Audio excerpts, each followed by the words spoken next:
Akira est un lycéen ordinaire qui passe la plupart de son temps à lire Isekai tout seul. L'idée que quelqu'un vienne lui parler le rend tellement anxieux qu'il préfère se fondre dans la foule et devenir invisible. Soudain, la pièce s'assombrit et une sphère noire apparaît au centre de la salle de classe. Un cercle d'invocation se forme juste au-dessus des élèves. Un instant plus tard, ils se retrouvent dans une grande salle. Un vieil homme attire leur attention et leur dit que le roi a quelque chose d'important à leur dire. Les élèves sont naturellement bouleversés et commencent à demander des explications. Mais le conseiller ne se soucie guère de leurs inquiétudes et leur demande à tous de se taire et d'écouter attentivement. Le roi prend la parole et se présente comme le souverain du royaume de Redi. Il explique que le royaume est attaqué par des démons et que seul le pouvoir d'un héros venu d'un autre monde est assez fort pour vaincre le seigneur des démons. Après avoir entendu ces mots, Akira se rend compte qu'il s'agit du même scénario décrit dans tous les isekai qu'il a lus. Le conseiller déclare alors que le moment est venu d'identifier le héros parmi eux. Il invite donc tout le monde à poser les mains sur une boule de cristal afin de pouvoir inspecter leur statut.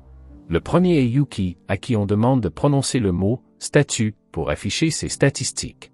Il espérait être le héros, mais il s'avère qu'il n'est qu'un dresseur d'animaux avec une puissance moyenne de 450.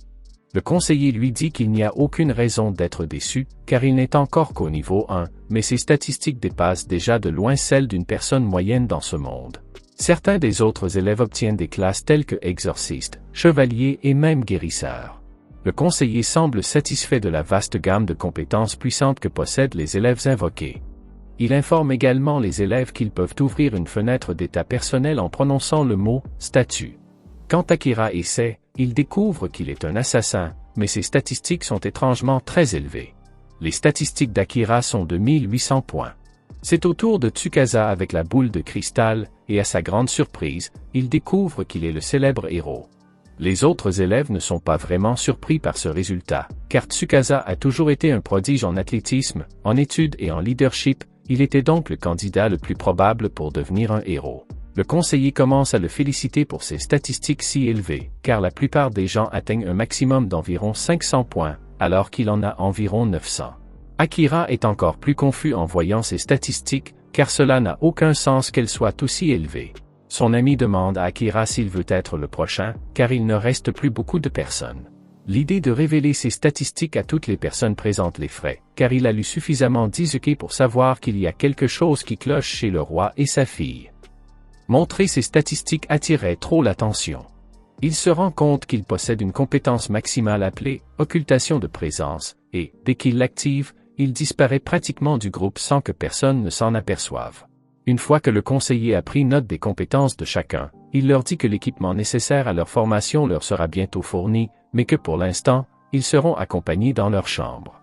En marchant dans les couloirs, Akira remarque une caméra qui espionne les étudiants, désormais certain qu'il se passe quelque chose de louche ici. Heureusement, il trouve une vieille chambre que le château utilise pour stocker du matériel et décide d'y passer la nuit. Il examine le matériel disponible et trouve quelques objets qui pourraient être utiles à un assassin. Peu après, il sort pour recueillir autant d'informations que possible. Grâce à ses statistiques élevées, il est capable de sauter facilement à des centaines de mètres de hauteur, donc se déplacer ne sera pas un problème pour lui. Grâce à sa capacité de dissimulation, il se faufile sans effort dans la chambre du roi sans être découvert et l'entend parler avec la princesse d'un certain plan. Le roi lui rappelle également de s'assurer qu'aucun des élèves n'entre dans les archives du château, car il serait malvenu qu'il découvre la vérité. Akira comprend que ce qu'il cache n'est pas bon. Le lendemain matin, Akira se faufile dans la salle à manger et prend un morceau de pain à manger. Il se demande s'il devrait cesser de se cacher et dire à ses camarades de classe que le roi prépare quelque chose de louche, mais il doute qu'il le croie. À ce moment-là, Tsukasa entre et a quelque chose à dire. Il estime qu'il est de leur devoir d'utiliser leur nouveau pouvoir pour aider à vaincre le seigneur des démons, comme le roi leur a demandé de le faire. Il souhaite donc demander le soutien de tous pour atteindre cet objectif, et tout le monde semble d'accord avec cette idée. Akira décide pour l'instant de recueillir plus d'informations avant de faire quoi que ce soit d'autre. Plus tard dans la journée, les élèves se réunissent pour leur premier cours de combat et sont présentés à Saran Mitre, le commandant du dernier bataillon du royaume de Rhodis. Il leur annonce qu'il sera chargé de les former pendant le mois suivant, après quoi ils pourront entrer dans le donjon pour mettre à l'épreuve leurs nouvelles compétences. Pendant ce temps, Akira n'est pas satisfait de l'enthousiasme aveugle de ses camarades de classe à l'idée de devenir des héros. Cependant, alors qu'il s'en va, Saran semble le remarquer. Il confie donc la supervision des étudiants à son assistant Gilles, tandis qu'il suit Akira. Soudain, Saran apparaît derrière lui et lui demande si quelque chose ne va pas. Akira est choqué que quelqu'un ait réussi à le repérer, car il est sûr que son pouvoir de dissimulation est toujours actif. Saran lui dit cependant qu'il ne doit pas trop s'inquiéter, car son pouvoir est toujours efficace sur tous les autres, mais qu'il est un cas un peu particulier. Saran possède des yeux magiques qui lui permettent de voir de petits changements de température, il n'a donc pas été difficile de repérer Akira. Akira ne peut pas risquer d'être découvert, il essaie donc de prendre le poignard, avec l'intention d'éliminer Saran. Saran lui dit cependant que ce n'est pas nécessaire, car il ne dira rien au roi ni à la princesse. Akira est surpris d'entendre cela, car il pensait que le commandant des chevaliers était fidèle au roi, mais la loyauté de Saran est un peu compliquée. Dans l'état actuel des choses, il n'a aucune raison de dénoncer Akira. Akira dit à Saran qu'il cherche un moyen d'accéder aux archives, car il ne sait rien de la magie ni du fonctionnement de ce monde. Saran lui propose de lui apprendre à monter de niveau, car il ne trouverait pas ces informations dans les archives. Akira est un peu excité car il espérait avoir la chance de suivre un véritable entraînement d'assassin, mais il n'aime pas accepter de l'aide gratuite, alors il demande à Saran s'il y a quelque chose qu'il peut faire pour lui en échange. Saran répond qu'il aimerait juste en savoir plus sur le monde d'où vient Akira, car il pense que ce serait intéressant à découvrir. Les deux commencent officiellement à travailler ensemble. Au cours des semaines suivantes, Akira apprend l'histoire de ce monde et découvre qu'il existe des continents séparés peuplés d'elfes et de créatures mythologiques. Par la suite, Saran forme Akira, tandis que Gilles s'occupe de la formation des autres héros. Une nuit, cependant, Akira rend visite à Saran parce qu'il a trouvé un livre étrange dans les archives du château. Saran révèle que c'est lui qui a caché ce livre pour qu'Akira le trouve, et qu'il contient des détails sur un plan de coup d'État.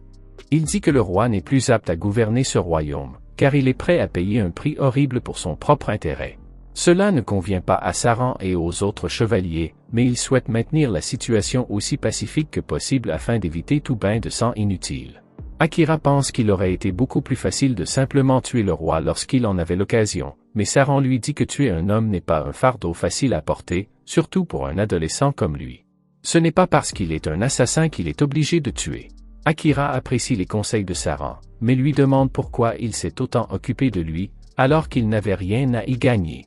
Saran répond que lorsqu'il a été invoqué pour la première fois, Akira était le seul à vraiment réfléchir aux choses et à ne pas simplement suivre le mouvement. De plus, rares sont ceux qui pourraient supporter ce qu'Akira a vécu et en sortir plus fort. Akira se sent un peu gêné, car il a vécu toute sa vie ignoré par tous ceux qui l'entouraient. C'est la première fois que quelqu'un le félicite autant. Saran a une faveur à lui demander, car il a vraiment besoin d'aide pour le coup d'État qu'il a en tête. Akira répond qu'il va y réfléchir. À la fin du mois, la formation des héros est enfin terminée. Le moment est donc venu pour eux tous de descendre dans le donjon. Mais alors qu'ils défilent dans les rues, Akira remarque quelqu'un qui les observe d'un air menaçant. Il s'approche alors discrètement derrière la jeune fille.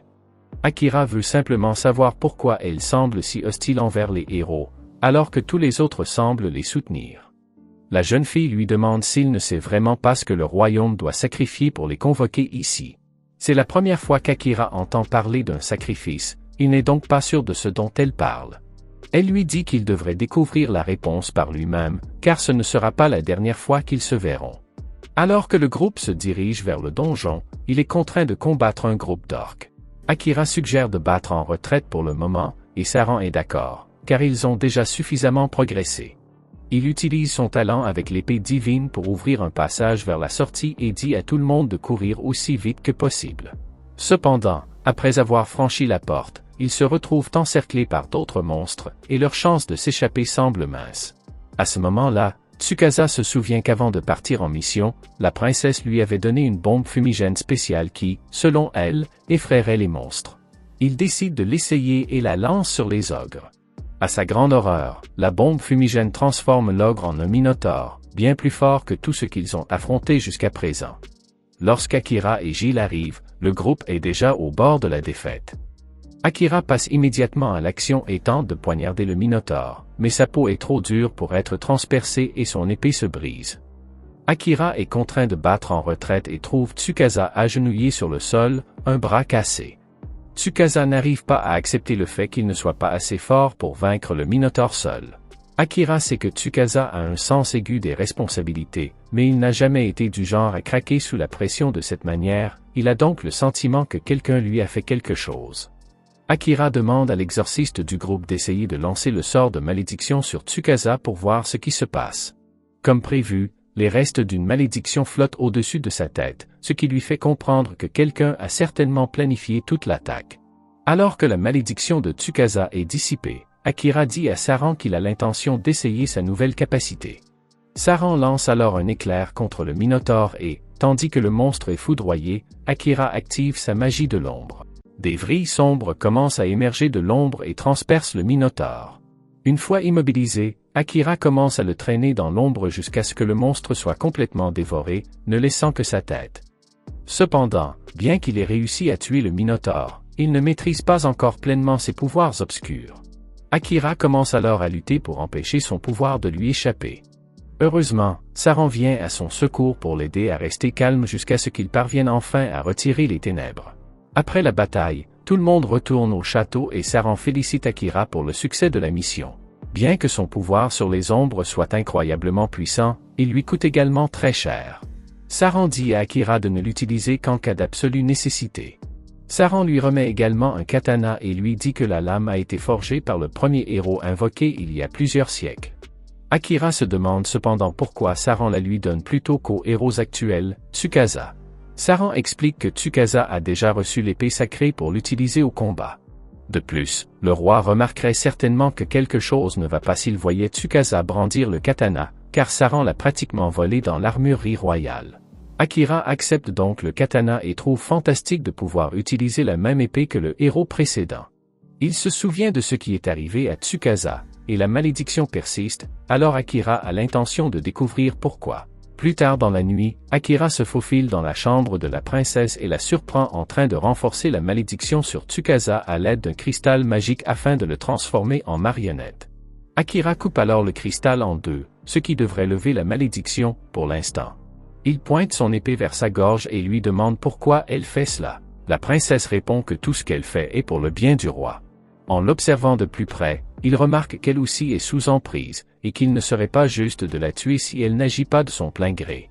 Akira s'en va donc. Cependant, elle révèle qu'elle possède d'autres cristaux maudits pour chacun de ses camarades de classe et commence à les utiliser. Peu après, Akira apporte les cristaux à Saran, qui lui demande s'il en sait quelque chose. Saran murmure qu'il ne peut pas croire que le roi n'est pas encore abandonné. Il demande à Akira s'il s'est révélé à la princesse pendant qu'il détruisait le cristal. Il admet l'avoir fait, mais uniquement parce qu'il voulait découvrir pourquoi elle faisait tout cela. Saran lui dit qu'à ce stade, la princesse n'est rien d'autre qu'une marionnette entre les mains du roi. Saran conseille alors à Akira de ne plus dormir dans l'enceinte du château. La princesse va certainement essayer de maudire tout le monde, sauf Tsukasa, mais pour l'instant, elle ne sait pas qui est Akira, elle n'a donc aucun contrôle sur lui. Saran est sûr que les gardes passeront la nuit à fouiller chaque recoin du château. Akira dit qu'il est reconnaissant d'avoir quelqu'un comme Saran qui prend soin de lui. Saran répond que s'il veut vraiment exprimer sa gratitude, Akira devrait l'emmener avec lui une fois qu'il aura enfin trouvé un moyen de retourner au Japon. Akira passe la nuit dans l'un des arbres, mais il est réveillé par un grand remue-ménage au château. Il s'approche pour voir ce qui se passe. Il trouve quelques gardes et ses camarades de classe réunis, et lorsque Tsukasa le voit approcher, il est soulagé de revoir Akira. Akira est heureux de voir que la malédiction qui pesait sur Tsukasa a été levée, mais son ami lui demande où il était. Akira explique qu'il faisait juste une sieste et demande ce qui se passe. À sa grande horreur, il trouve le commandant Saran étendu sur le sol, un poignard planté dans la poitrine. Soudain, tous ses camarades de classe se retournent contre lui, l'accusant d'être le meurtrier. Le poignard dans la poitrine de Saran est le même que celui qu'ils ont vu Akira utiliser la veille. Ce serait une preuve accablante contre lui, mais ils ont vu le poignard se briser contre le Minotaure, donc il ne peut pas être à lui. Malgré cela, ses camarades de classe disent tous qu'il est trop suspect parce qu'il disparaît et réapparaît quand il le souhaite. Akira comprend que la princesse a dû maudire tous ses camarades de classe pour les pousser à agir ainsi. Tsukasa tente cependant de défendre Akira, car il n'est pas juste de l'accuser de meurtre sans aucune preuve. Soudain, le roi apparaît et annonce qu'Akira est accusé de trahison pour le meurtre du commandant Saran. Akira comprend qu'il a été piégé. Alors que les gardes s'apprêtent à le poignarder, il active son pouvoir de dissimulation et disparaît. Le roi ordonne alors à ses hommes de le rechercher. Pendant ce temps, Akira s'approche furtivement de Gilles, car il sait que c'est une personne de confiance. Il apprend que les véritables coupables de la mort de Saran sont les assassins personnels du roi. Gilles explique que Saran avait prévu que quelque chose de ce genre allait se produire, et qu'il avait donc préparé à l'avance un sac avec des provisions à donner à Akira. Akira remercie Gilles pour cette information et quitte le royaume peu après. Cette nuit-là, le roi et la princesse se rencontrent pour discuter de l'avancement du plan, et le roi est sincèrement surpris de la facilité avec laquelle Saran a été éliminé. Il ne leur manque plus qu'une justification pour déclencher une guerre avec la nation orientale. Le roi révèle que les étudiants lui seront utiles dans cette guerre. Quant à celui qui a réussi à s'échapper, il est certain qu'un garçon comme lui ne pourra pas survivre seul dehors, mais il dit à la princesse d'envoyer les corbeaux assassins à sa poursuite. Pendant ce temps, Akira vient d'arriver au donjon, car Saran lui a dit que c'était le meilleur endroit où se cacher. Malgré la capacité de dissimulation d'Akira, il y a beaucoup de monstres là-dessous qui peuvent le repérer grâce à leur odorat ou leur ouïe développée. Mais à mesure qu'Akira gagne des niveaux dans la classe assassin, il finit par être capable de masquer son odeur, le bruit de ses pas et même sa signature thermique, jusqu'à devenir vraiment impossible à détecter. Il y a des boss tous les 10 niveaux et, une fois entré dans la salle du boss, il ne peut pas en sortir tant qu'il ne l'a pas tué. Dès qu'il entre, il se retrouve immédiatement face à une chimère. Bien qu'il parvienne au début à esquiver ses attaques, il est pris au dépourvu lorsque sa queue de serpent commence à cracher du venin. En raison des dégâts subis, il ne peut plus se déplacer aussi rapidement qu'auparavant, et la chimère parvient à lui transpercer le dos avec ses griffes. Akira décide de jouer sa carte maîtresse et lance un sort d'ombre pour anéantir complètement la chimère. La capacité de l'ombre reconnaît que son maître risque de mourir, alors elle passe automatiquement du mode attaque au mode récupération et commence à soigner ses blessures. Pendant ce temps, au château, Tsukasa vient de demander à tout le monde de quitter le château avec lui. Il lui demande s'il veut dire qu'il veut partir à la chasse au roi des démons dès maintenant, et que cela semble être une bonne excuse. Tsukasa accepte, mais ses camarades de classe lui disent de se taire et de s'asseoir, car ils ne vont nulle part. Il se rend compte que leur comportement doit être un effet de la malédiction dont Saran lui a parlé avant d'être tué. Si tous ses camarades de classe sont sous emprise mentale, alors il devra partir seul. Cependant, à sa grande surprise, certains de ses camarades de classe acceptent vraiment de partir avec lui. Quelques heures plus tard, ils sont tous hors des limites de la ville. Ils sont surpris d'avoir pu sortir aussi facilement, mais cela semble logique, étant donné que leur excuse était qu'ils voulaient combattre le Seigneur des démons. Tsukasa se demande pourquoi les autres ont choisi de se joindre à lui, alors Yuki lui dit qu'il ne pense pas que quiconque ici soit actuellement affecté par la malédiction de la princesse. Kyosuke ajoute qu'il pense que ses actions ont peut-être contribué à les libérer de la malédiction, car même s'il n'est pas sûr de la raison pour laquelle il l'a fait, il a de vagues souvenirs de lui-même se faufilant dans la chambre de la princesse et brisant un tas de cristaux. Nous découvrons que c'est Gilles qui en est responsable, car il a utilisé son pouvoir de manipulation pour prendre le contrôle du corps de Kyosuke afin d'annuler la malédiction. Alors que le groupe quitte le royaume, Kyosuke pense qu'il doit trouver un moyen de retrouver Akira. La plupart de ses camarades de classe ne parlaient pas beaucoup à Akira, mais un jour, alors qu'il rentrait de l'école, Kyosuke tomba par hasard sur Akira qui travaillait sur un chantier de construction. C'était la première fois qu'ils se rencontraient en dehors de l'école, alors Akira lui demanda de garder son travail secret, car il ne voulait pas que sa sœur le découvre. Kyosuke a promis de garder le secret, car il savait ce que cela signifiait de s'occuper d'une petite sœur, et ils ont découvert que leurs deux sœurs étaient les meilleures amies. Pendant ce temps, dans la prison souterraine, Akira vient de reprendre conscience. Pour une raison quelconque, il se souvient avoir fait un rêve sur le jour où il a rencontré Kyosuke. Il est tout aussi inquiet pour sa mère et sa sœur au Japon. Il se rend soudain compte qu'il ne ressent pas de douleur lancinante. Il découvre également que ses statistiques ont considérablement augmenté après avoir vaincu la chimère. Il remarque également que son niveau de compétence est désormais au niveau 3 et ne comprend pas comment il a pu augmenter autant après ne l'avoir utilisé qu'une seule fois. Plus tard, dans le donjon, il tombe sur une boue géante et, après l'avoir coupée, il trouve à l'intérieur une jolie elfe. Il pense que c'est l'occasion idéale d'essayer l'une des nouvelles compétences qu'il a acquises en passant au niveau supérieur, à savoir les yeux du monde. Soudain, toutes les informations sur la vie de la jeune fille envahissent l'esprit d'Akira. Mais il lui est trop difficile de tout assimiler, alors il annule la compétence. La jeune fille n'a plus que 2% de ses points de vie, alors Akira l'emmène au 69e étage pour qu'elle puisse se reposer. Plus tard, elle se réveille et Akira lui donne de l'eau pour qu'elle se sente mieux. Il dit à Amelia qu'elle devrait dormir encore un peu pour bien récupérer, mais elle répond qu'elle a trop faim pour dormir, alors il lui prépare un porridge copieux. Elle est surprise qu'il se donne la peine de prendre soin d'elle, même s'ils ne se sont jamais rencontrés auparavant. Quelques heures plus tard, Amelia a retrouvé toutes ses forces, et elle et Akira arrivent au 80e étage. Akira se demande pourquoi elle le suit, car il pensait qu'elle voulait retourner à la surface dès que possible. Mais Amelia lui dit qu'elle est descendue ici pour terminer le donjon, tout comme lui. Les deux se feraient un chemin jusqu'à la salle du boss et sont attaqués par un dragon. Amelia utilise la magie de la gravité pour alourdir le dragon, tandis qu'Akira lui assène le coup fatal. Cependant, le dragon parvient à le localiser et le frappe en plein vol. Amelia lui dit que le dragon suit probablement la trace de son mana, et qu'il devrait donc le disperser dans l'environnement, mais Akira ne sait pas comment s'y prendre.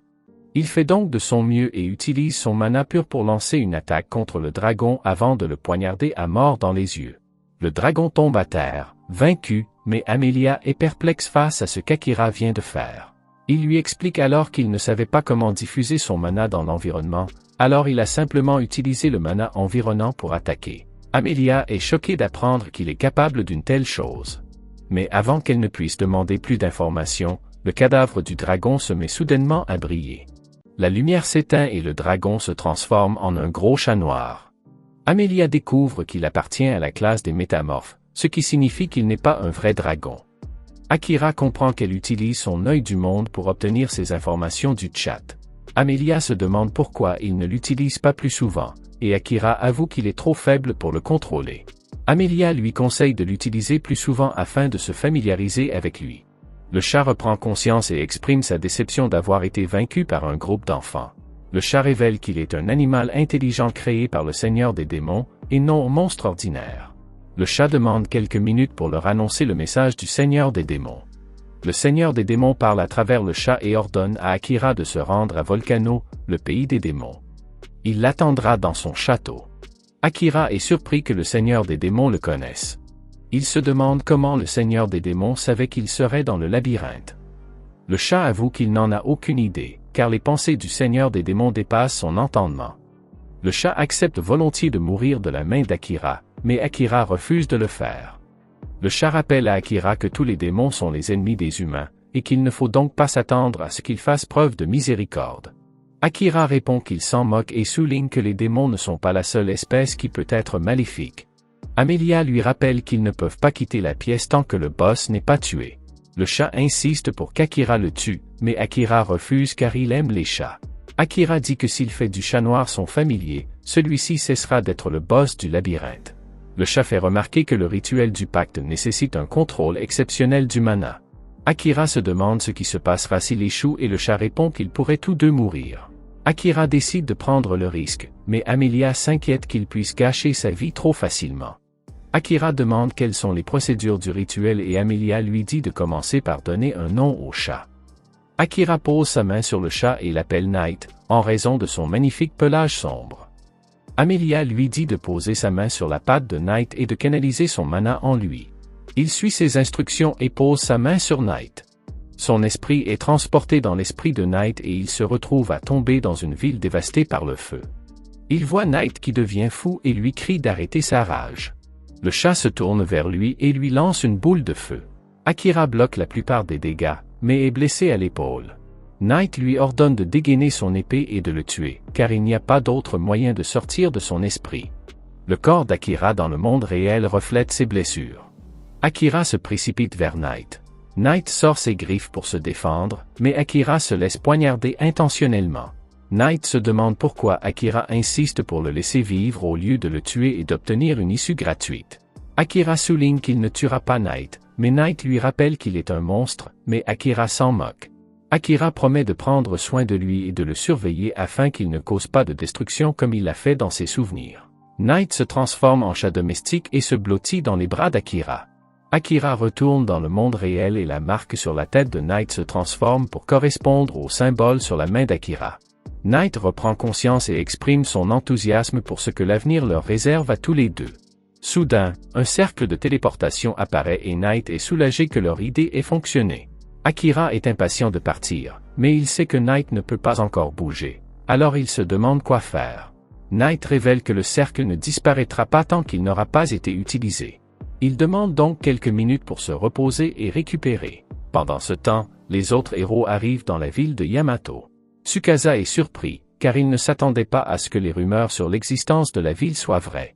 Yuki est impatiente d'explorer la ville, car elle en est déjà tombée amoureuse. Il trouve un logement et change de vêtements.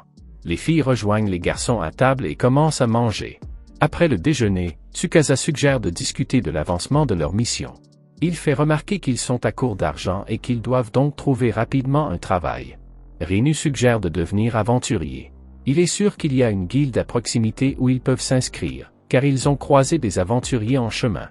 Tsukasa dit qu'ils ont besoin d'informations car ils ne savent pas grand-chose de ce nouveau monde. Rantru suggère de parler à autant de personnes que possible et de lire tous les livres qu'ils trouvent. Waki doute cependant qu'ils trouvent un livre expliquant comment retourner dans leur monde d'origine. Tsukasa révèle que leur meilleure chance de retourner dans leur monde est de vaincre le Seigneur des démons, comme l'a ordonné le roi. Kyosuke se demande pourquoi il en est si sûr, et Tsukasa révèle qu'ils pourront négocier avec le roi et la princesse en tant que héros s'ils remplissent leurs obligations. Il conclut qu'ils partiront à la recherche du Seigneur des démons une fois qu'ils auront récolté suffisamment d'argent. Kyosuke suggère cependant qu'ils doivent trouver Akira, car il est beaucoup plus fort que tous. Il est certain qu'Akira les trouvera et les aidera à vaincre le Seigneur des démons, car ils ne pourront pas y parvenir seuls. Rantru est d'accord avec Kyosuke, mais Waki leur rappelle qu'Akira est le principal suspect dans le meurtre du commandant Saran. Kyosuke rejette ses soupçons, car ils ont été trompés par la malédiction de la princesse. Yuki doute qu'Akira accepte de les accompagner, car il exécutait déjà son plan lorsqu'ils étaient ensemble dans le château. Tsukasa révèle cependant qu'ils devront compter sur leur coordination pour vaincre le Seigneur des démons, car il est le seul à posséder l'épée sacrée capable de le vaincre. Tsukasa conclut qu'ils attendront Akira et qu'ils resteront en ville tant qu'il y aura des monstres dans la région qu'ils pourront utiliser pour affiner leurs compétences. Tout le monde est d'accord avec son plan et il leur ordonne de se mettre au travail. Pendant ce temps, dans la grotte, Amelia révèle qu'elle a été bannie de son pays natal et comment elle a réussi à échapper aux chasseurs d'elfes qui voulaient la tuer. Elle est tombée à la mer et a été engloutie par un énorme slime lorsqu'elle a été ramenée sur le rivage.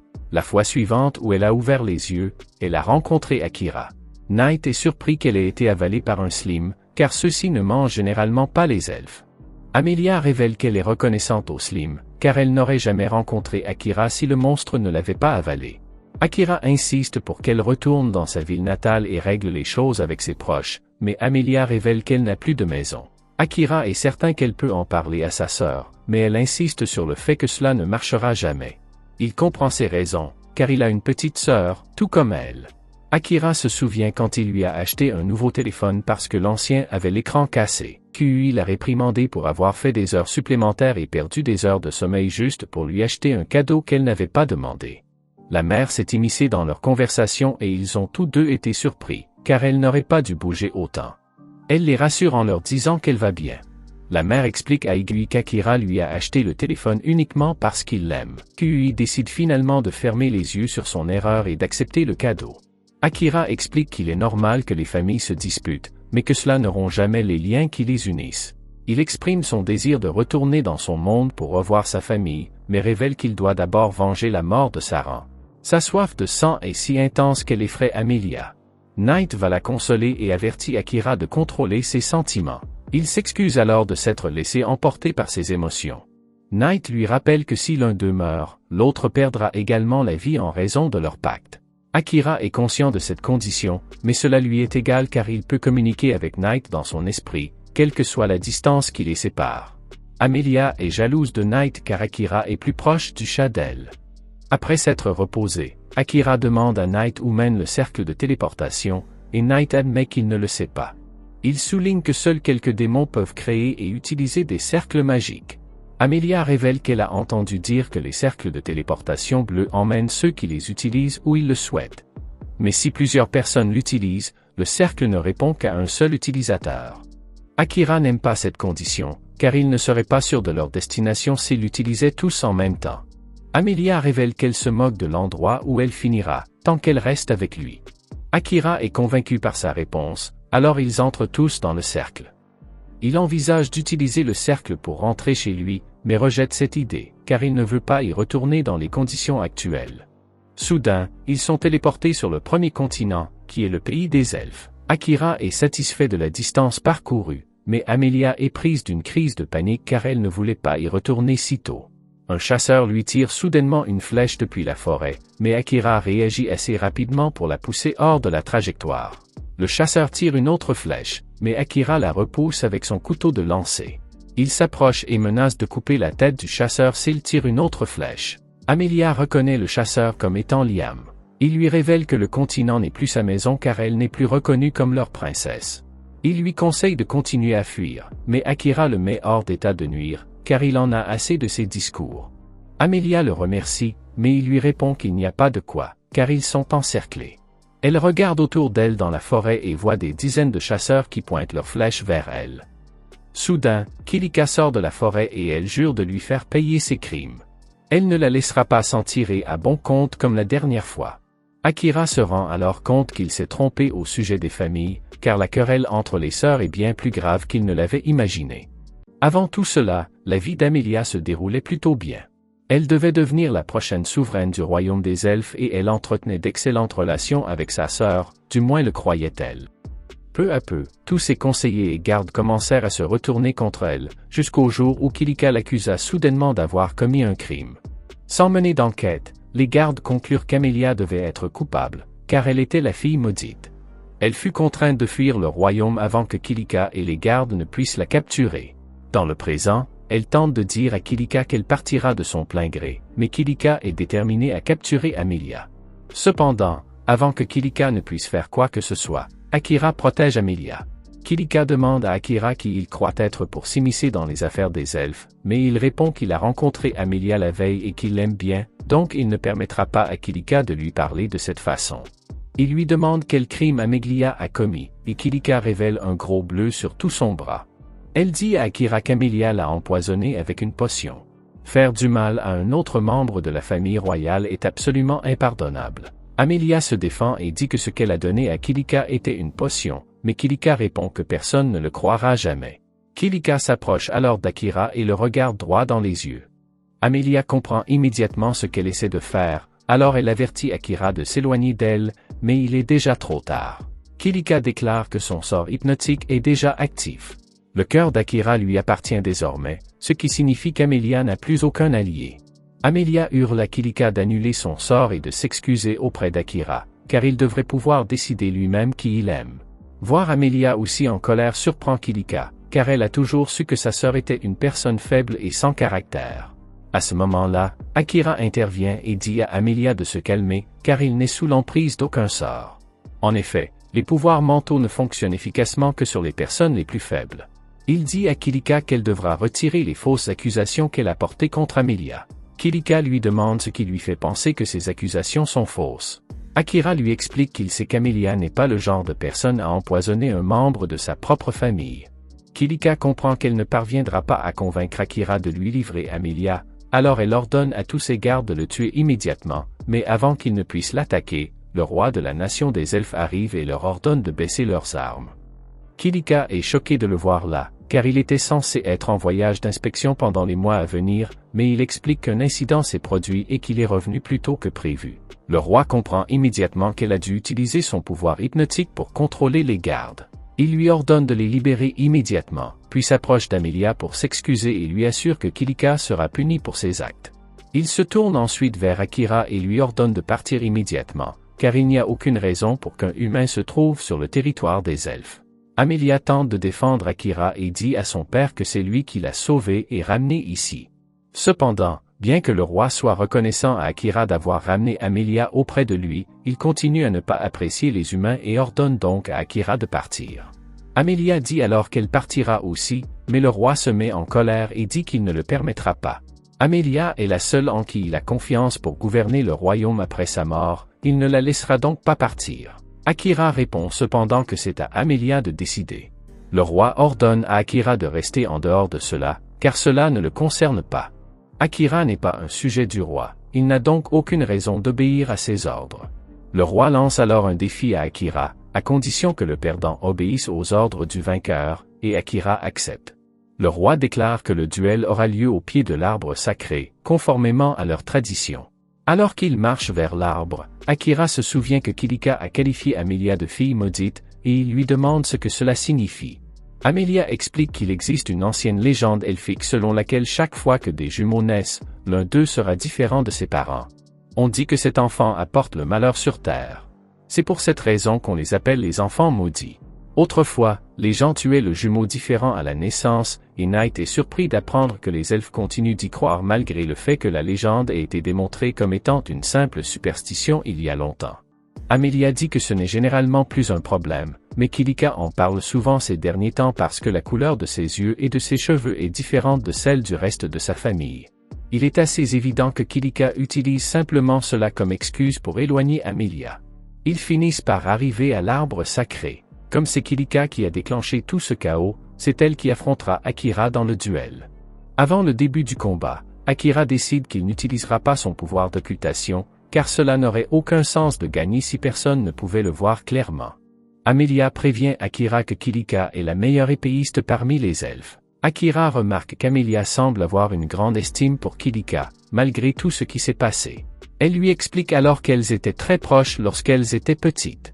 Au début du combat, Kilika dégainait son épée, mais Akira décide de se battre avec son épée encore dans son fourreau. Kilika lui demande s'il se moque d'elle en ne prenant pas le combat au sérieux, mais Akira répond simplement qu'il ne veut pas risquer de la tuer accidentellement pendant le combat. Dès que le combat commence, Kilika attaque Akira et lui assène une série de coups précis visant ses points vitaux, mais Akira parvient à les esquiver tous. Il admet que Kilika mérite certainement le titre de meilleur épéiste, mais qu'il est tout simplement trop rapide pour elle. Il dit à Kilika d'abandonner avant de se blesser, mais elle refuse d'être sous-estimée et active son atout. Une tornade de vent commence à entourer sa lame, tandis qu'elle lance une violente rafale en direction d'Akira. Pendant un instant, Akira est pris au dépourvu, mais il finit par réussir à esquiver l'attaque. Knight reconnaît la technique de Kilika comme une magie améliorée, et Amelia explique qu'elle est la seule elfe capable de l'utiliser. Kilika est capable de lancer de puissantes attaques de vent à sa guise. À un moment donné, Akira remarque que Kilika semble vraiment triste. Il lui demande pourquoi, et elle essaie de le nier, disant qu'elle est plus heureuse que jamais, mais Akira lui dit qu'elle lui semble malheureuse. Kilika ne veut plus écouter les questions indiscrètes d'Akira, alors elle lance une autre attaque contre lui. Mais il s'abaisse facilement et lui fait un croche-pied, la faisant tomber au sol. Quand elle se relève, Akira pointe son épée sur son cou, lui montrant qu'il aurait pu la tuer s'il l'avait voulu. Il demande une fois de plus à Kilika de se rendre et de faire la paix avec Amelia, mais Kilika refuse. Elle dit qu'elle ne ferait jamais la paix avec quelqu'un qui lui a tout volé. Elle commence alors à lancer des rafales de vent dans toutes les directions. Elle dit qu'elle n'a plus rien parce qu'Amelia et sa nature divine lui ont tout pris. Kilika s'entendait très bien avec Amelia, mais on a ensuite découvert qu'Amelia possédait la classe légendaire de fille de la divinité. Une fois maîtrisée, elle aurait pu devenir l'une des personnes les plus puissantes du continent. À partir de ce jour, rien de ce que Kilika faisait n'était jamais assez bien.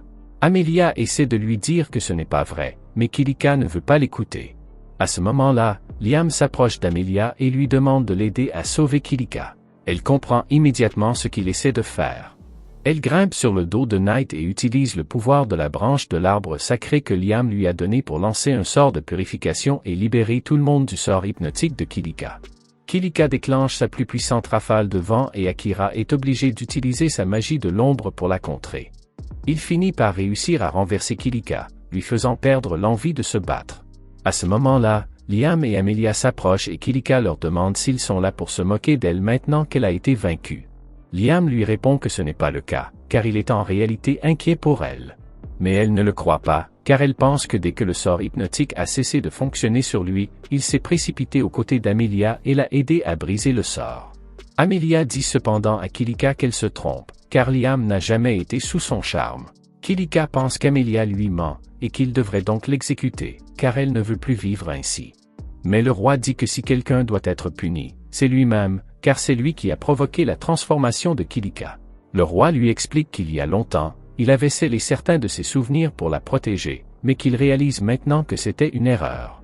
Il annule son sort d'oubli, et les souvenirs perdus de Kilika lui reviennent. Quand elle était petite, Kilika s'entraînait près d'un donjon. Mais un jour, un étrange personnage est apparu près de l'entrée et lui a dit qu'elle pourrait devenir plus forte beaucoup plus rapidement en utilisant l'une de ses sphères. Kilika, étant une enfant naïve, a attrapé les sphères et a couru dans le donjon pour les essayer. Cependant, après les avoir utilisées, une horde de monstres puissants apparut soudainement et elle comprit qu'il serait risqué de les combattre seule, alors elle s'enfuit. Normalement, les monstres du donjon ne devraient pas pouvoir en sortir, mais ceux-ci n'étaient pas des monstres normaux et, à ce rythme, ils allaient attaquer le village des elfes.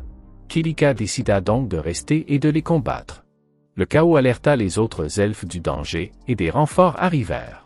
Liam fut le premier à arriver, mais il fut immédiatement transpercé à la poitrine par un gobelin et Kilika dut regarder son ami mourir sous ses yeux. Le traumatisme et la culpabilité liés à ce qui s'était passé détruisirent l'esprit de Kilika. Le roi a donc choisi de sceller ses souvenirs douloureux pour la protéger de la vérité. Liam n'a pas été le seul à mourir dans cette bataille. Mais la situation a ensuite été sauvée grâce à Amelia, qui a utilisé sa magie divine pour créer deux sorts, la magie de la gravité et la magie de la résurrection. Elle a réussi à ramener à la vie tous ceux qui étaient morts. Mais comme Kilika était la seule à ne pas savoir ce qui s'était passé, toutes les personnes impliquées s'éloignèrent d'elle. Elle interpréta cet éloignement comme un désintérêt de leur part, car elle n'était pas comme Amelia. Kilika fond en larmes lorsqu'elle réalise qu'elle a transformé sa sœur en ennemie à cause d'un stupide malentendu. Amelia dit cependant qu'elle ne pourrait jamais détester Kilika. Malgré ce qui s'est passé, la famille reste la famille. Ce soir-là, un banquet est organisé pour célébrer le changement de Kilika.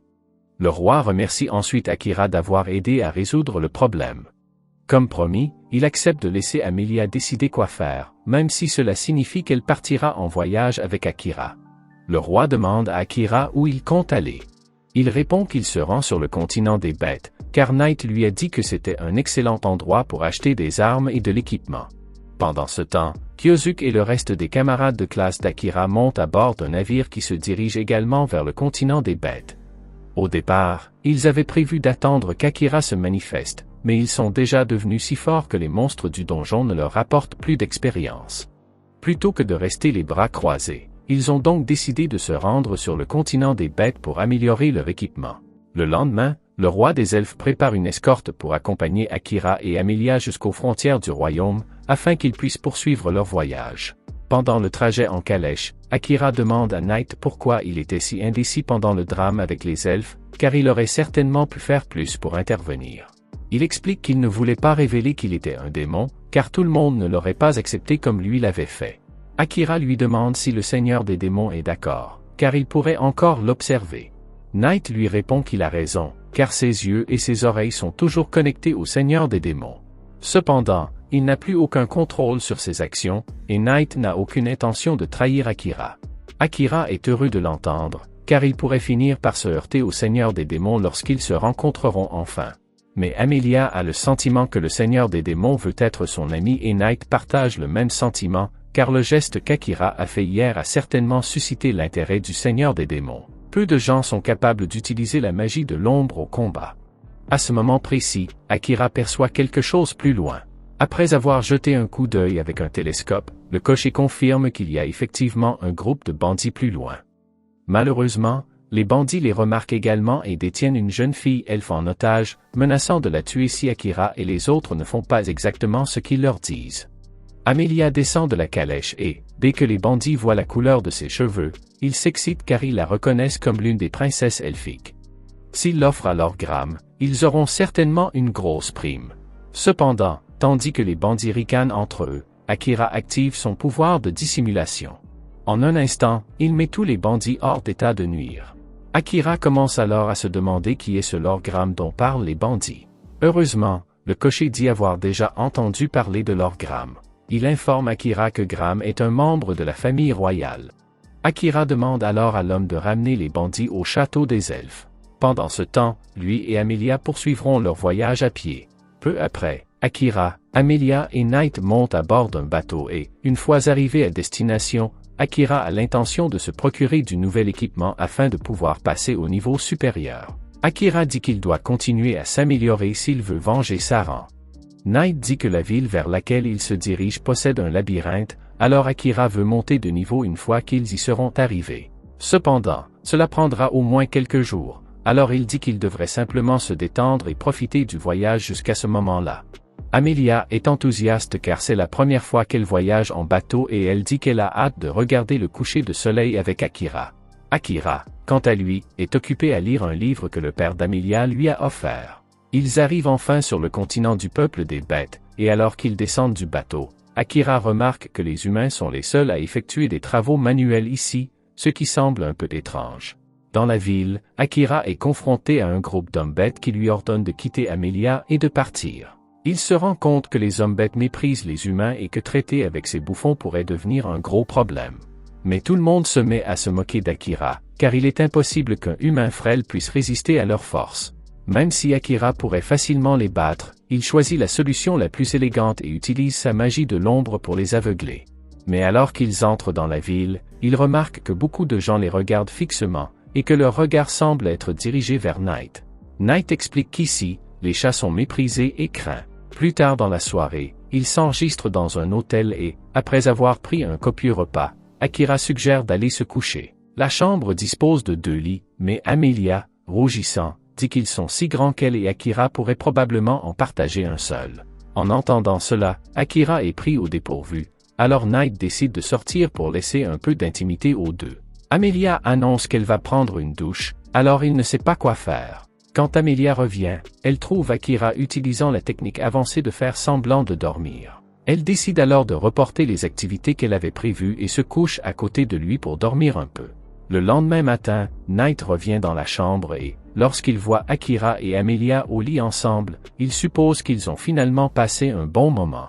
Il leur dit qu'un invité va bientôt arriver et qu'ils doivent donc s'habiller. Peu après, quelqu'un frappe à la porte. Alors Akira dit au visiteur qu'il peut entrer et un homme nommé Crow entre. Knight explique que Crow est le meilleur forgeron du continent. Normalement, Crow n'accepterait jamais ce genre de demande, mais comme c'est le cauchemar d'Adorea en personne qui la lui a faite, il n'a pas pu refuser. Amelia se demande ce que Crow voulait dire lorsqu'il a qualifié Knight de cauchemar d'Adorea. Mais elle n'a pas le temps de lui poser la question, car Crow demande à Akira de lui remettre son arme afin qu'il puisse l'inspecter. Il comprend qu'Akira l'a probablement trop utilisé récemment dans un labyrinthe, vu tous les dégâts qu'elle a subis. Akira demande également s'il peut fabriquer une 20aine de couteaux de lancer, mais Crow semble surpris d'apprendre qu'Akira est un assassin. Il dit à Akira qu'il n'a probablement pas l'expérience nécessaire pour utiliser correctement les armes qu'il forge. Amelia est offensée par le fait que Crow qualifie Akira d'inexpérimenté, mais Akira ne peut pas vraiment le nier. Knight demande à Amelia de se calmer car, même si Crow est désormais forgeron, il était autrefois membre du groupe des héros. Crow accepte néanmoins de forger les armes demandées par Akira. Il dresse une liste de tous les matériaux qu'Akira devra rassembler et, en attendant, il gardera l'épée avec lui pour s'assurer qu'il ne l'endommage pas davantage. Mais Akira n'a aucune idée de l'endroit où trouver tous les matériaux demandés par Crow. Knight lui dit que la solution la plus simple serait de les chercher dans le labyrinthe de la ville, ce qui permettrait à Akira de monter de niveau, et trouve donc que c'est une excellente idée. Le labyrinthe de la ville se trouve près du centre, mais son accès est limité en fonction du rang de l'aventurier. Akira ne pense pas que cela posera un gros problème pour lui. Soudain, Amelia lui demande s'il est d'accord pour qu'elle sorte un moment, car elle a quelque chose à discuter avec Crow. Akira répond que cela lui convient, car il a encore beaucoup de recherches à faire sur le labyrinthe, mais il demande à Knight de l'accompagner et de le contacter par télépathie si quelque chose devait arriver. Peu après, Amelia et Knight arrivent au laboratoire de Crow et Amelia dit avoir entendu dire que lorsque le groupe de héros précédent n'avait pas réussi à tuer le seigneur des démons, seul le héros et un homme bête avaient survécu. Cet homme bête devait donc être Crow. Crow lui dit qu'elle est libre de se moquer de lui pour son échec. Mais elle pense que Crow a réussi à survivre parce qu'il est fort, et c'est pourquoi elle aimerait qu'il lui apprenne à se battre. Crow refuse immédiatement, car il a décidé il y a longtemps qu'il n'accepterait plus jamais d'apprenti. Il dit que tous ceux qu'il a essayé de former se sont enfuis ou sont tombés dans une grave dépression, mais Amelia lui assure qu'elle n'abandonnera pas. Elle veut rester aux côtés d'Akira la tête haute, et pour cela, elle ne peut pas laisser le fossé entre eux deux se creuser davantage. Crow fait à nouveau référence à Knight comme étant le cauchemar d'Adorea, et celui-ci lui rappelle que l'accord était qu'il n'accepterait que la demande de réparer l'équipement d'Akira. Cependant, il fait remarquer qu'Amelia fait cette demande de son propre chef et que cela n'a rien à voir avec Akira. De plus, Knight dit qu'il apprécierait que Crow cesse de le qualifier de cauchemar d'Adorea, car son nom est désormais Knight. Amelia demande pourquoi Crow continue de parler de Knight de cette manière. Knight explique qu'il y a plusieurs décennies, le Seigneur des démons l'a envoyé dans la ville d'Adorea pour se venger après que le peuple ait envahi le royaume des démons. Techniquement, la tâche de Knight consistait uniquement à lancer un avertissement aux dirigeants de la ville, mais il était aveuglé par la colère et a un peu exagéré, détruisant toute la ville. Cependant, il a changé depuis et, tant qu'il servira Akira, l'histoire ne se répétera plus jamais. Cependant, Crow dit n'avoir jamais éprouvé de rancœur envers Knight. Il y a quelques années, après que lui et le groupe de héros aient échoué à tuer le Seigneur des démons, Crow organisait une commémoration devant la tombe de sa sœur, lorsque Knight le rencontra par hasard. Il a immédiatement reconnu Crow comme l'un des héros qui avait échappé au Seigneur des démons et Knight a compris qu'il pleurait la mort de sa sœur. Il lui a alors dit que s'il voulait le tuer, il ne résisterait pas. Cependant, Crow lui a répondu qu'il savait qu'il n'était qu'un instrument créé par le Seigneur des démons pour exécuter ses ordres. Dans ce cas, Knight lui demanda s'il avait l'intention de traquer à nouveau le Seigneur des démons, mais Crow répondit que ce n'était ni lui ni le Seigneur des démons qui avait tué sa sœur. Après l'attaque de Knight, la sœur de Crow avait essayé d'aider les personnes coincées sous les décombres. Cependant, au même moment, un noble tentait désespérément de s'échapper de la ville. Comme la sœur de Crow le gênait, il a décidé de la faire exploser plutôt que de la contourner. C'est cet homme qui lui a enlevé sa sœur. Crow a juré que s'il devait se venger de quelqu'un, ce serait Lord Graham. Cependant, il ne l'a jamais fait, car il savait que sa douce sœur n'aurait pas voulu qu'il emprunte cette voie.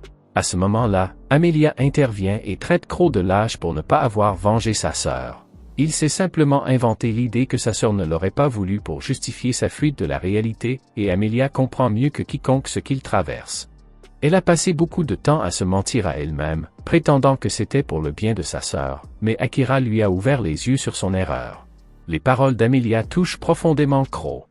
Il demande alors à Amelia et Knight de le laisser seul pendant un moment. Pendant ce temps, Akira est en ville pour faire des recherches sur le labyrinthe quand, soudain, des monstres surgissent du labyrinthe et envahissent la rue. Amelia voit le chaos et tente d'intervenir, mais elle est confrontée à un garçon nommé Orom. Elle le reconnaît comme étant la même personne qui a trompé Kilika quand ils étaient enfants. Orom dit avoir reçu l'ordre du Seigneur des démons de garder Amelia en vie, car elle peut utiliser une magie intéressante. Il la fait donc prisonnière. Quand Akira arrive, Orom a déjà emmené Amelia dans la prison souterraine et il a l'intention de la récupérer, mais il doit d'abord régler ce problème. Knight comprend ce qu'il s'apprête à faire. Akira active sa magie de l'ombre sans restriction, ce qui lui permet de tuer tous les monstres de la zone, mais l'effort physique le fait s'évanouir. Knight vole vers le bas pour vérifier Akira, mais celui-ci est enveloppé d'une ombre et mis en mode récupération. Knight n'a aucune idée de ce qui se passe, mais quelques instants plus tard, le corps d'Akira est complètement guéri, même s'il est toujours inconscient. Quand il se réveille enfin, Akira se retrouve dans un lit et demande à Knight ce qui s'est passé. Celui-ci lui répond qu'il s'est évanoui après avoir utilisé sa magie de l'ombre, et qu'il l'a donc ramené chez Crow. Knight révèle qu'il aurait pu mourir après un tel exploit, mais que, pour une raison inconnue, sa magie de l'ombre s'est activée toute seule pendant qu'il était inconscient et a complètement réintégré son mana. Akira se lève du lit et remercie Crow de l'avoir accueilli, mais il doit maintenant partir. Crow lui demande s'il est sûr que ce soit une bonne idée de se précipiter pour sauver Amelia, et que celle-ci a peut-être déjà été emmenée sur le continent des démons. Sans hésiter, Akira répond qu'il devra se rendre sur le continent des démons pour la récupérer. Crow lui dit cependant de se calmer et de bien réfléchir. Akira comprend que Crow a raison. Alors il se calme et va vérifier ses armes. Crow a divisé son épée en 2 lames, car les épées courtes sont plus faciles à utiliser pour un assassin, mais cela lui a coûté cher en termes de matériaux et de main-d'œuvre. Il attend donc qu'Akira le rembourse dès qu'il aura sauvé Amelia. Crow donne également à Akira une vieille bague sur laquelle sont gravés les mots « Je te mènerai partout ».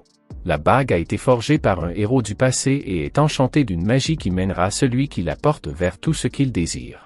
Akira l'essaie en pensant à Amelia et une ligne rouge sort de la bague en direction du labyrinthe. Pour une raison quelconque, Amelia est toujours prisonnière à l'intérieur du labyrinthe. Akira enfile donc son équipement et sort par la porte avec Knight. Alors qu'il se dirige vers le labyrinthe, Knight demande à Akira d'éviter de faire des bêtises.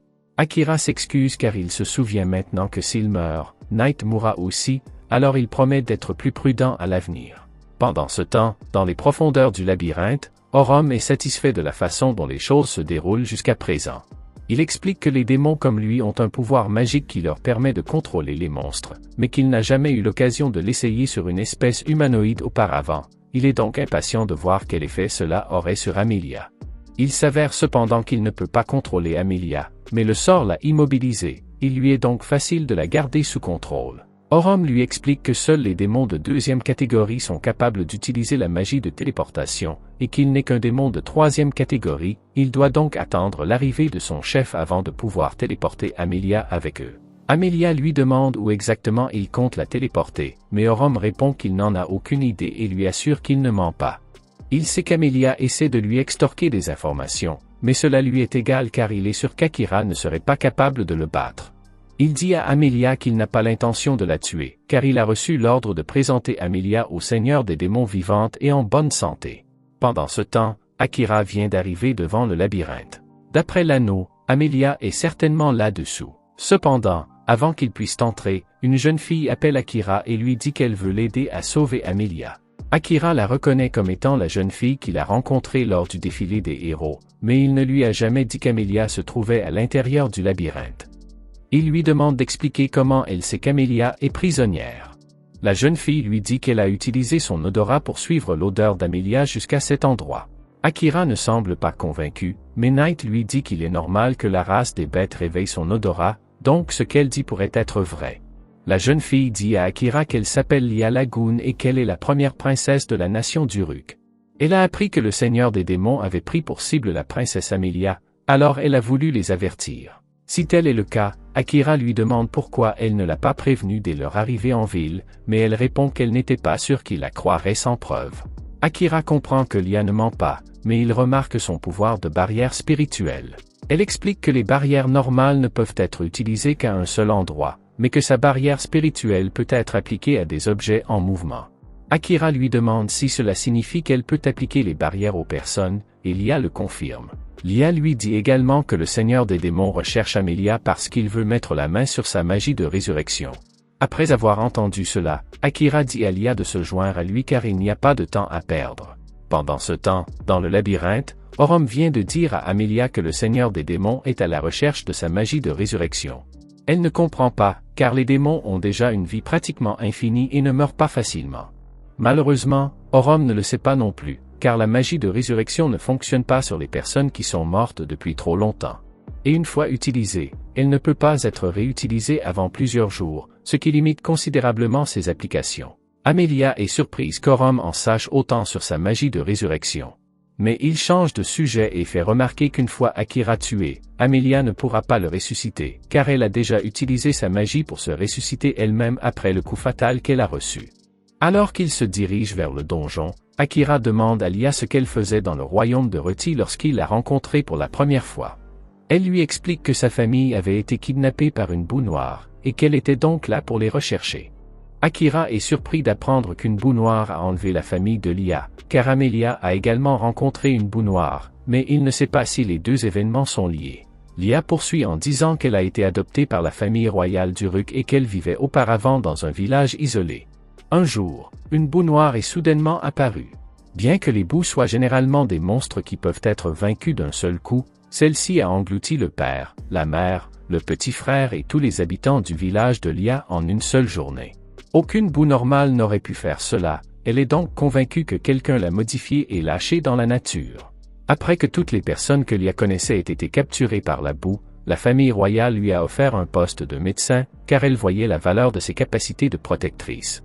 Elle a ensuite utilisé son autorité de princesse pour enquêter sur l'incident de la boue et les traces l'ont conduite au royaume de Reti, où elle a rencontré Akira pour la première fois.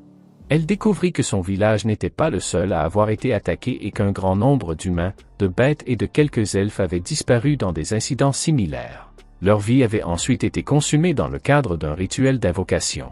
Plus tard, Lia découvrit que ce rituel était celui qui avait invoqué les héros. Ce jour-là, elle regardait donc le défilé afin de bien voir les visages des personnes pour lesquelles sa famille avait été sacrifiée. Akira lui demande si elle lui en veut pour ce qui s'est passé, mais elle répond qu'elle sait que lui et les autres héros ne sont en rien responsables. Sa haine est dirigée vers le roi et la princesse pour avoir tué les personnes qu'elle aimait à des fins personnelles. Akira dit à Lia qu'il ne croit pas que le roi les ait réellement invoqués pour combattre le seigneur des démons. Knight révèle que le continent des démons n'a pas tenté d'attaquer l'humanité au cours des 100 dernières années. Le groupe finit par arriver à l'intérieur du labyrinthe et doit vaincre un certain nombre de monstres à chaque étage avant de pouvoir passer au suivant. Akira dit qu'il peut utiliser sa magie de l'ombre pour se débarrasser rapidement des monstres, mais Knight lui dit qu'il ne peut pas le faire. Il devra combattre un démon lorsqu'ils trouveront Amelia. C'est donc une mauvaise idée de risquer de s'épuiser avant d'y arriver. Knight lui dit qu'il peut se battre à sa place et que, s'il passe en mode combat, il devrait être capable de vaincre les monstres à chaque étage en un rien de temps. Mais il y a un risque que, sous cette forme, il perde le contrôle à cause de ses instincts. Akira regarde Knight et lui assure que tant qu'il sera là, il veillera à ce que Knight ne perde pas le contrôle. Knight libère alors toute sa puissance et commence à se déchaîner dans le labyrinthe avec Akira et Lia sur ses épaules. Pour s'assurer qu'il ne perde pas le contrôle, Akira utilise leur lien mental pour le maintenir calme. Knight explique que les premiers démons n'étaient généralement pas de mauvaises personnes, mais que le premier roi démon a ordonné une attaque contre les autres nations. Depuis lors, les gens ont toujours méprisé les démons. Certains démons sont vraiment maléfiques et considèrent les autres races comme des insectes à écraser. Mais en même temps, il y a des démons qui souhaitent vivre en paix et éviter les effusions de sang. En peu de temps, ils arrivent à l'étage où Amelia est retenue prisonnière. Lia applique immédiatement une barrière à Akira et Amelia. Akira dit qu'il va maintenant libérer Amelia, mais Orom rit et lui demande comment il compte s'y prendre, étant donné qu'il va bientôt mourir. Akira tente immédiatement de frapper Orom dans le dos, mais Orom commence à le repousser et à le poignarder. Il est clair que le démon joue avec Akira parce qu'il sait qu'il est beaucoup plus fort que lui. Akira active alors sa magie de l'ombre et utilise les taches de sang sur le sol pour invoquer des bêtes de l'ombre qui l'aident au combat.